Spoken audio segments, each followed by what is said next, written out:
Boa noite para quem está se conectando aí conosco para mais uma live aqui do Café na Velasco, a nossa última live do ano, para falar aí sobre os desafios do autismo à luz do direito e da psicologia.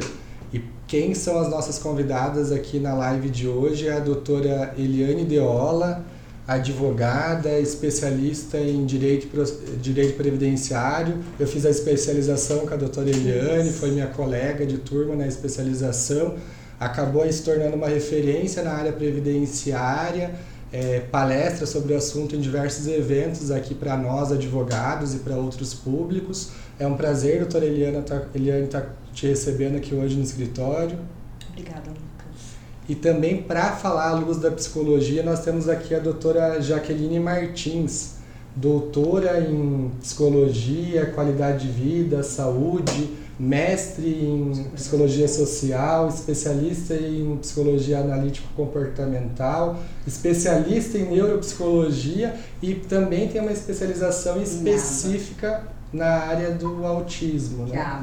ABA. É um prazer, doutora Jaqueline, estar te recebendo. A doutora Jaqueline também é professora, né? Psicóloga organizacional, também formada em educação física, né? Sim. Tem um currículo aí extenso. A doutora Jaqueline gosta mesmo de estudar e atuar aí na área da psicologia. Para que a gente possa começar a nossa live para falar sobre esse assunto, para que vocês que estão aí se conectando, entrando aqui na nossa live, a gente possa iniciar o assunto, eu vou começar perguntando para você, doutora Jaqueline, o que seria o autismo? Como que a gente poderia explicar o autismo? Ok. Em primeiro lugar, obrigada pelo convite, Lucas. Estou muito feliz em estar participando dessa live com vocês. Mas o autismo, hoje a gente entende o autismo como sendo um transtorno do espectro autista. Então, no DSM-5, que é um diagnóstico estatístico médico, é onde tem todas as classificações médicas. Ele foi publicado mais recentemente em 2013, no Brasil em 2014, e ele passou a ser considerado como sendo um transtorno do espectro autismo. Até então, ele era transtorno do desenvolvimento global. Tá?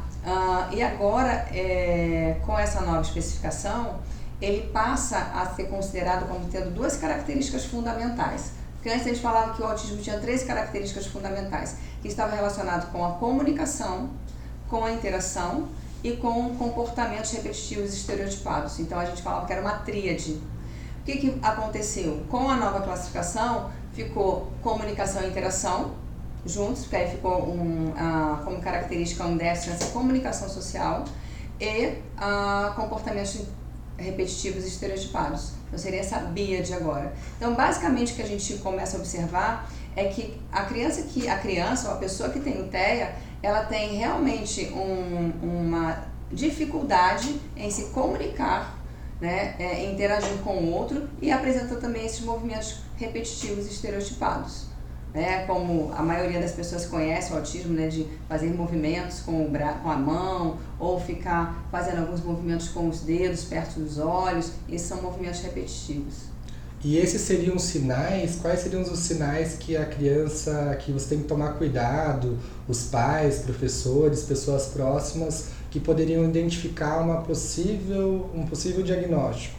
Sim, normalmente são os professores que acabam verificando que tem alguma coisa diferente com essa criança. Tá? A única pessoa capaz de fechar um diagnóstico é o médico. Então, por mais que os professores percebam que tem alguma dificuldade de interação com os colegas, então a criança está sempre brincando sozinha, se isola no cantinho da sala, não brinca com os outros colegas, não tem o contato visual. Então, muitas vezes até a gente pergunta assim para os pais, mas ele olha nos seus olhos? Normalmente os pais falam assim, olham, tá? Mas o que é esse olhar? Tá? Porque, por exemplo, agora eu estou conversando com você, eu estou olhando diretamente para você, tá? Mas a criança ela não consegue permanecer com esse contato visual. Então, normalmente quando eu falo assim, ela olha nos seus olhos, ela faz isso, olha e vira o rosto. Tá? E é isso que normalmente acontece, ela não consegue permanecer com esse contato visual. Tá?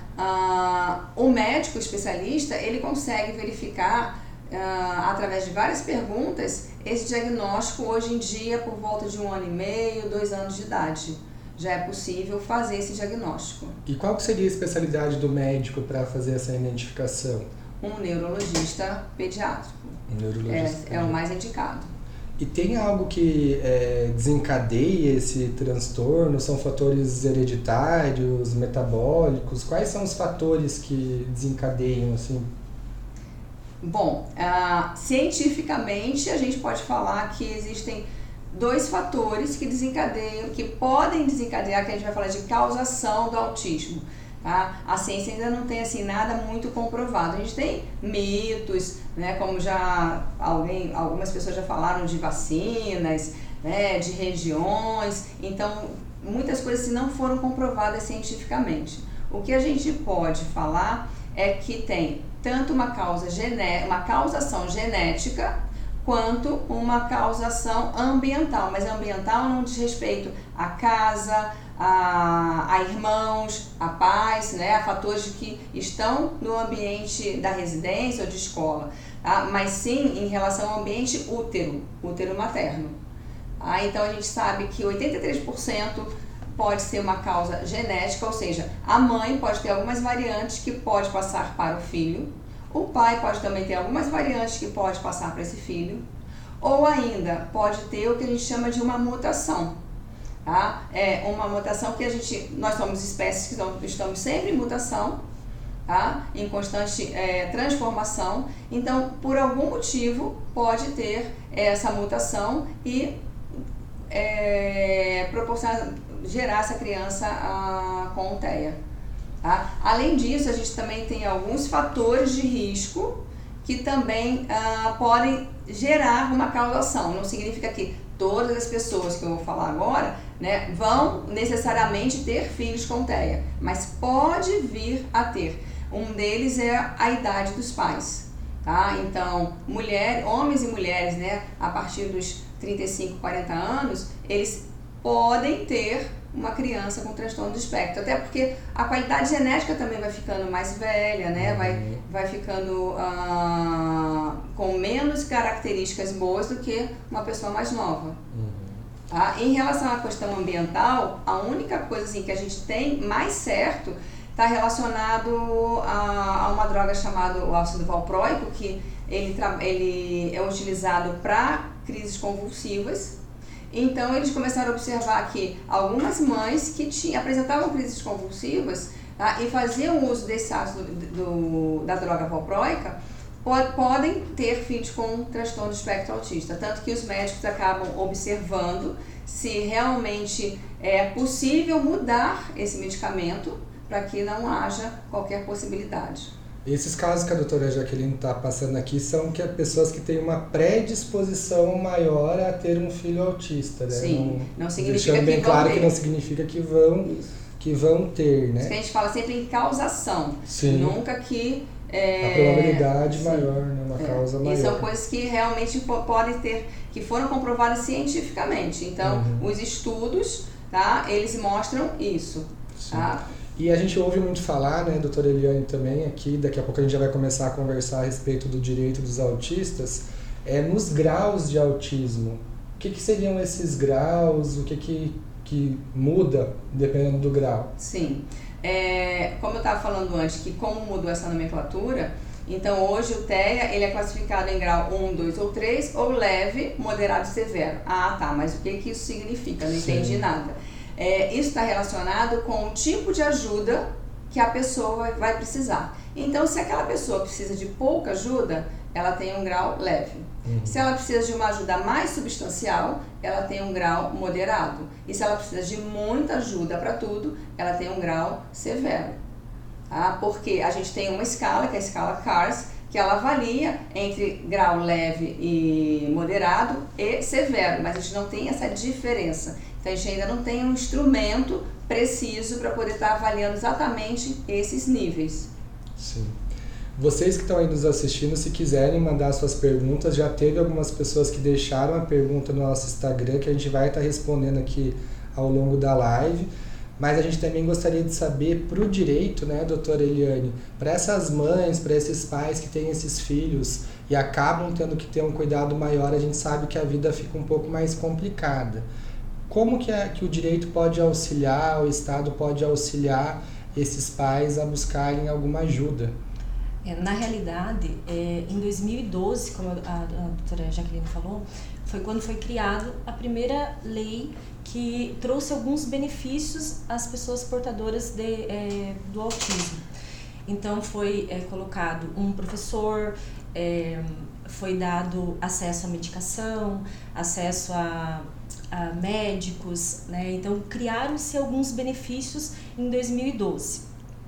Depois disso, isso tudo aconteceu porque tinha uma mãe, acho que é Maria Berenice, que ela tem um filho que era portador, né, desse transtorno. Então ela começou a ver as dificuldades, falta de benefício que o filho tinha. Também às vezes quando precisava ir em algum médico, banco, que eles não, é difícil eles ficar esperando, né, doutora? Então isso aí causava bastante problema, né? Então ela que buscou esses benefícios. Hoje também tem uma escola que está sendo criada, né? E agora, por conta do Marcos Mion, foi feita algumas alterações também. Criou-se vai ser feita uma carteirinha para o portador do autismo, que vai ter uma validade, me parece, de 5 anos essa carteirinha, e vai trazer alguns benefícios também. Acesso à medicação também, como foi falado, como eu falei antes, e também vai ter alguns lugares que vão ter correios, bancos, que eles vão ter preferência igual aos gestantes, idosos. Aí outra coisa que é procurado é o benefício BPC, que é para esse tipo de transtorno, o acesso que tem é o BPC, que tem algumas características, precisa-se de laudo médico. Então é muito importante essa situação do grau, do leve, moderado, porque quando ele está num grau leve, subentende-se que pode ser inserido no mercado de trabalho. Tanto que lá em 2012, foi colocado nessa lei também que teria que ser disponibilizado um professor para ajudar a essa inserção no mercado de trabalho. Então, quando ele está num grau leve, subentende-se que ele pode ser inserido no mercado de trabalho.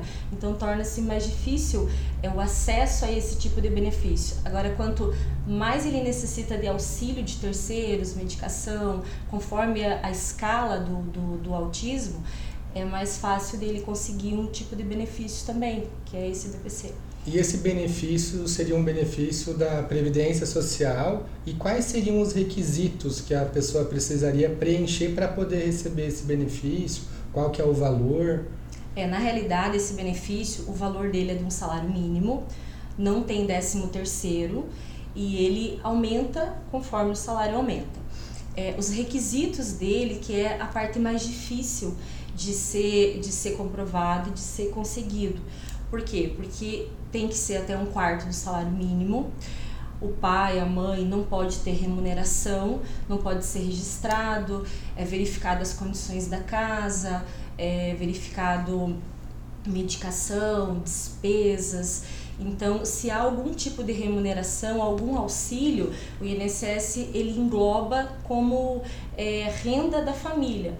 Então, isso dificulta na concessão do benefício. Outra situação muito importante é a questão do laudo. Então, quando se pede esse benefício, ele passa por 2 situações.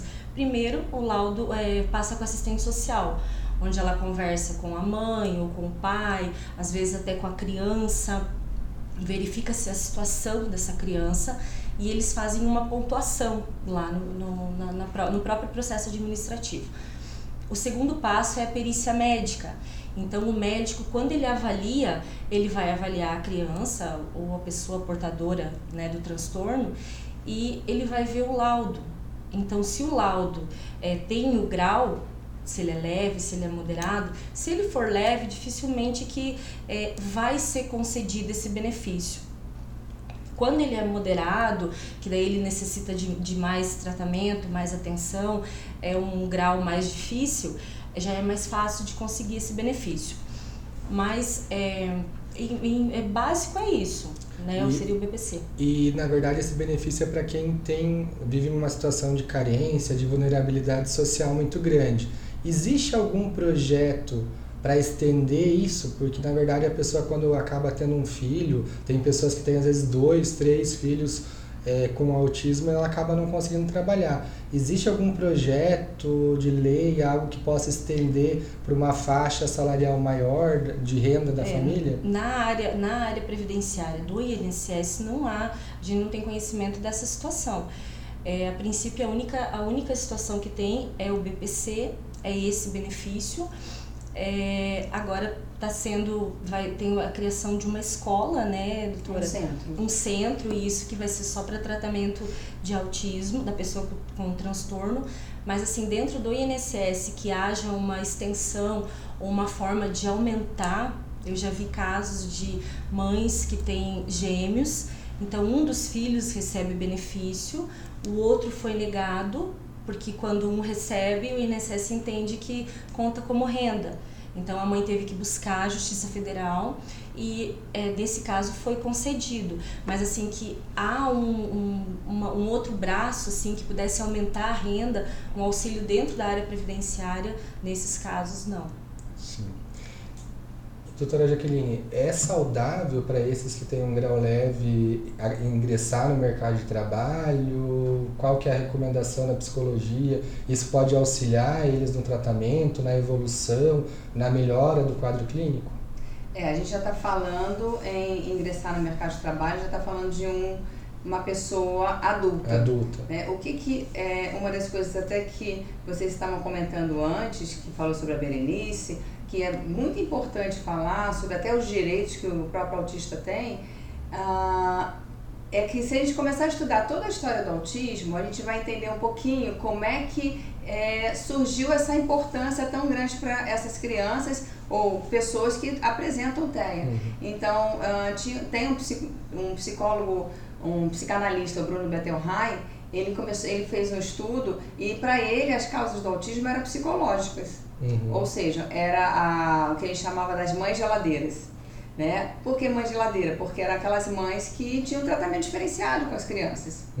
Tá? E aí o que ele começou a fazer com esse estudo? Bom, se a causa é psicológica, hoje em dia a gente já sabe que não é nada disso, né? Mas só para poder a gente entender um pouquinho. Sim. Então, o que a gente vai fazer com isso? Se a causa é psicológica, a gente vai fazer o quê? Se o problema está com a mãe, que trata essa criança de forma diferente, ou vamos tratar essas mães, tá? E vamos afastar essas crianças dessas mães. E foi isso que foi feito. Eles começaram a tratar as mães e pegaram assim, um grupo de mães para poder fazer esse tratamento, afastaram essas crianças das mães, tá? E começaram a fazer todo o procedimento. Uma dessas mães que tinha um conhecimento maior, né, relacionado à área da saúde, começou a ler vários estudos. E ela começou a falar assim, peraí, esse negócio não está certo. Não é bem assim. Tá? E começou a passar bilhetinho em um desses tratamentos para todas as mães. E para fazer uma reunião depois, para elas se encontrarem, para ver o que ia fazer. Peraí, que história é essa? Tiraram os filhos da gente, né? E como é que vai fazer? E foi a partir daí que surgiu o primeiro movimento de mães de crianças autistas. Então até aqui na cidade também, todas as crianças, adolescentes e pessoas que têm TEA, elas conseguem várias coisas por conta dos movimentos que a gente tem das mães. Então a gente tem duas associações de mães que batalham bastante, que lutam bastante por essas crianças, tá? Por isso até que eles conseguiram trazer esse centro para cá, para poder ser desenvolvido. Então, assim, tudo em relação a direito, do que as crianças conseguem, do que elas podem, vem desse movimento de mães. Das lutas das mães, entendeu? E aí quando você pergunta assim, vale a pena colocar essa criança no trabalho? Sim, porque quanto mais cedo a gente fizer um trabalho com essas crianças, ainda mais assim, a gente pega uma criança que tem TEA, com um grau moderado. Se a gente começa a trabalhar com essa criança muito cedo, ela pode passar de moderado para leve. Por quê? Qual é o objetivo do tratamento? Proporcionar habilidades para que ela consiga ter uma qualidade de vida melhor. Ter uma qualidade de vida melhor, exatamente. Tá? Melhorar os comportamentos que ela tem deficiente ou que ela tem em excesso. Sim. Tá? Então, se você consegue fazer isso desde a tenra idade, quando ela chegar como adolescente, tá? Ele vai conseguir olhar mais para as pessoas, interagir melhor com as outras pessoas, se comportar melhor em vários ambientes, entendeu? Então ela consegue sim ingressar no ambiente e é bom para ela ter essa interação com os outros. Eu só queria fazer uma observação. Doutora, você falou da questão do ambiente, né, no início da tua fala. Em 2012, quando foi criada essa lei, um dos artigos ele fala que acesso a tratamento, medicamentos e nutrientes. Será que essa situação de nutrientes seria porque buscava-se esse entendimento de que o autismo viesse desde o útero da mãe?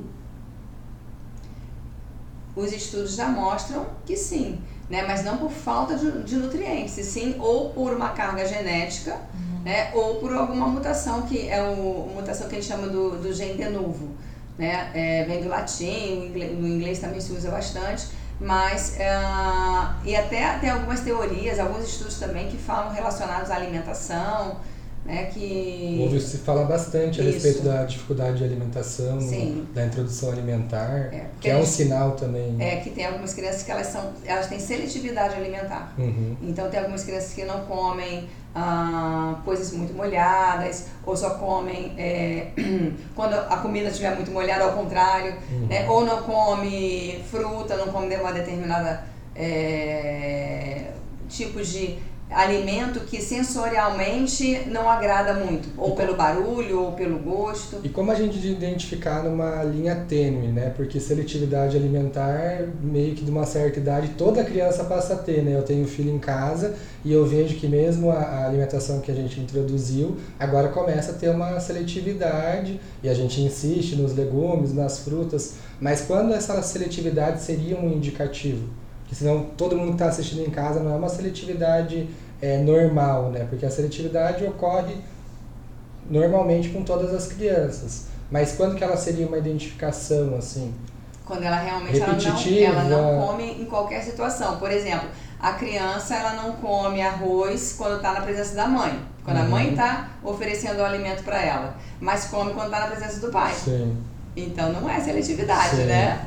Ela está sabendo com quem que ela pode deixar de comer o alimento. Entendi. Entendeu? E assim, não passa mal também. Ela come aquele alimento e não passa mal. Entendeu? E o autista passaria mal. Ele realmente não consegue nem o gosto, isso não é agradável para ele. Uma pergunta até que chegou aqui do pessoal que pretendia assistir aqui a live. Como se comportar na presença de um autista? Eu tenho um amigo que tem um filho autista. Como eu devo, normalmente, o que eu devo fazer na hora que eu chego, encontro ele? Mandaram essa dúvida aqui para nós. Eu vou responder da mesma forma que eu respondo para os pais. Trate-o sempre como sendo uma criança normal. Por quê? Porque ele tem capacidade de saber quando você está brigando, quando você gosta, quando você não gosta de alguma coisa. Mesmo se ele tiver um grau severo, com algum comprometimento cognitivo, ele sabe quando você está falando sério, quando você não está.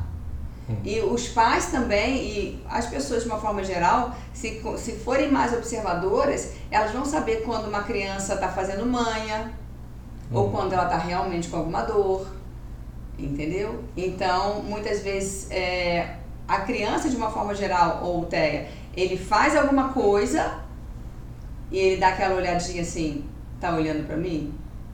Né? Meu pai tá olhando pra mim? Aí tá olhando, ele continua fazendo, né? Porque isso aí é um Pra chamar atenção. Exatamente. Tá? Então, assim, a gente vai falar sempre que todos os comportamentos da criança e do TEA também, eles são aprendidos. Tá? Então, normalmente, ou eles aprendem coisas que vão beneficiá-lo, mas normalmente, eu vou ficar batendo com a cabeça na parede, aí eu vou lá, minha mãe vai fazer tudo que eu quero. Sim. Entendeu? Doutora, a possibilidade, assim, de gente, nós, pessoas comuns, sem ser médicos, né, a gente tá sabendo diferenciar quando você está na presença de uma pessoa portadora de autismo, o grau leve, moderado, há alguma ação assim que dá para ser distinguida? Porque muitas vezes as pessoas não têm esse conhecimento, né, do que é o leve, moderado, severo. a gente fala assim, você olha uma criança, ela não tem nenhum traço específico, característico que mostre que ela tem o TEA.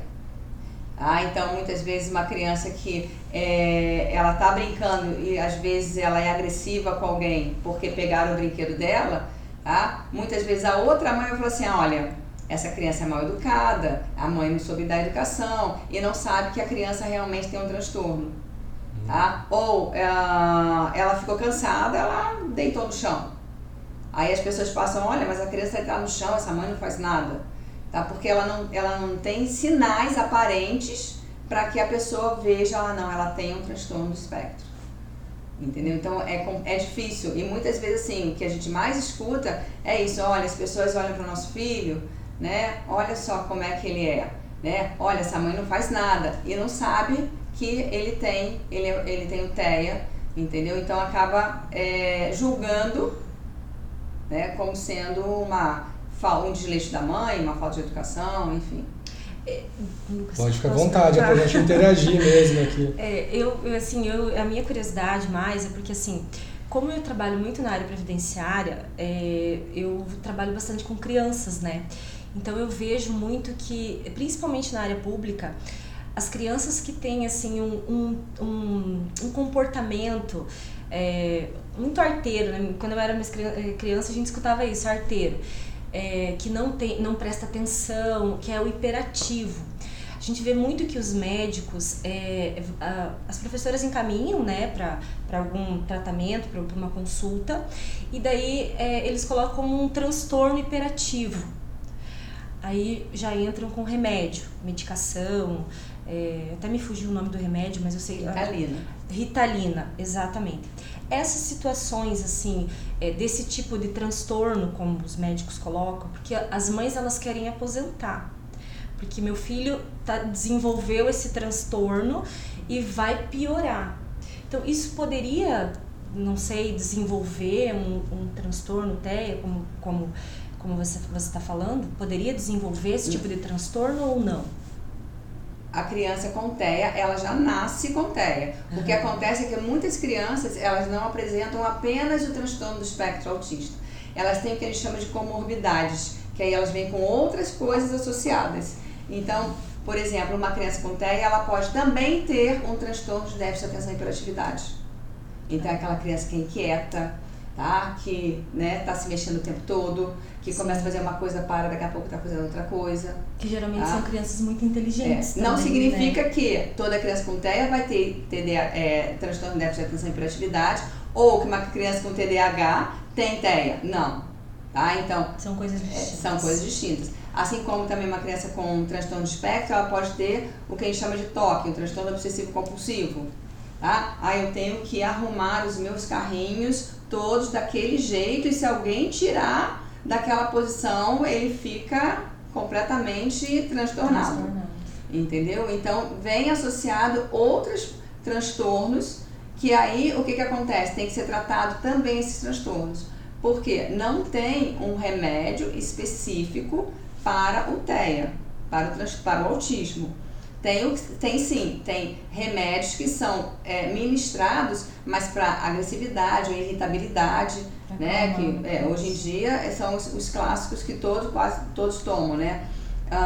Mas um remédio específico para o autismo não tem. Tem um estudo, que está sendo feito nos Estados Unidos, que já foi liberado agora para 2020 pelo laboratório da La Roche, que eles vão começar a utilizar, mas não tem nada certo assim de comercialização nem nada. Essa era uma das perguntas que haviam enviado, se existe alguma expectativa de tratamento ou até de cura, ou como na hiperatividade, ela passou pelo transtorno da hiperatividade na fase da infância, mas depois isso pode passar no transtorno da hiperatividade. No transtorno do autismo, existe alguma expectativa disso? Não. O TEA, até hoje, né, é um transtorno que não tem cura. Você pode sim, você não tem um remédio específico, mas você tem os tratamentos alternativos, que são as terapias. Então, hoje, pelos próprios estudos, o mais indicado seria o ABA, né, que é a análise de comportamento aplicado. e a terapia cognitivo-comportamental. Para que isso serve? Para melhorar a qualidade de vida e para fazer com que essa criança tenha cada vez mais independência. Então, muitas vezes você tem criança com 10 anos que não sabe comer sozinho, que não toma banho. Então, e a gente tem que pensar que hoje eles são crianças, amanhã eles serão adolescentes e depois adultos. E aí, como eles vão ficar? Então, muitas vezes, a gente vê muitas crianças nos consultórios, mas a gente tem pouquíssimos adolescentes e adultos nos consultórios, buscando tratamento ou buscando uma melhora. Tá? E a gente sabe que, pela própria neuroplasticidade cerebral, é possível fazer com que haja sempre essa melhora? Sim.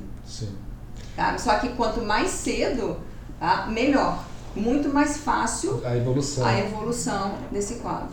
E doutora Eliane, esse benefício que é possível de ser recebido pelos os autistas, qual que é o limite dele? Por quanto tempo que ele vai receber? Se ele tem um grau, o número 3, que a doutora Jaqueline falou, ele vai receber isso por quanto tempo? É pela vida inteira? Como que é reavaliado esse benefício? Na realidade, esse benefício, ele é para aquelas pessoas que têm uma doença incapacitante há mais de 2 anos, né? Que vai se prolongar no tempo. Quando se comprova-se através dos laudos, que a pessoa já vem fazendo o tratamento, é comprovado através da perícia no INSS ou na Justiça Federal, esse benefício ele não tem prazo para que ele seja cortado, a não ser que seja verificada alguma irregularidade no benefício. Às vezes acontece de quando a pessoa, a criança ou adolescente começa a receber o benefício, passa-se um tempo, o pai ou a mãe começa a trabalhar. Então, isso aí comunica-se pelo CPF da família, porque quando você faz o pedido, junta-se toda a documentação do grupo familiar. Então, isso aí é um caso de irregularidade, ou quando alguém denuncia, alguma coisa assim. Mas dizer que vai ser cortado, que tem um prazo, não há prazo. Não existe prazo. Pode acontecer assim de o INSS chamar para uma perícia, para verificar se aquela criança, aquele adolescente, até o adulto, se ele continua com aquele problema ou não. Às vezes acontece de passar anos e anos e anos e nunca mais ser chamado para fazer uma perícia. Como acontece de passar 2 anos e ser chamado novamente. Sim. Nós estamos encaminhando aqui para o final da nossa live.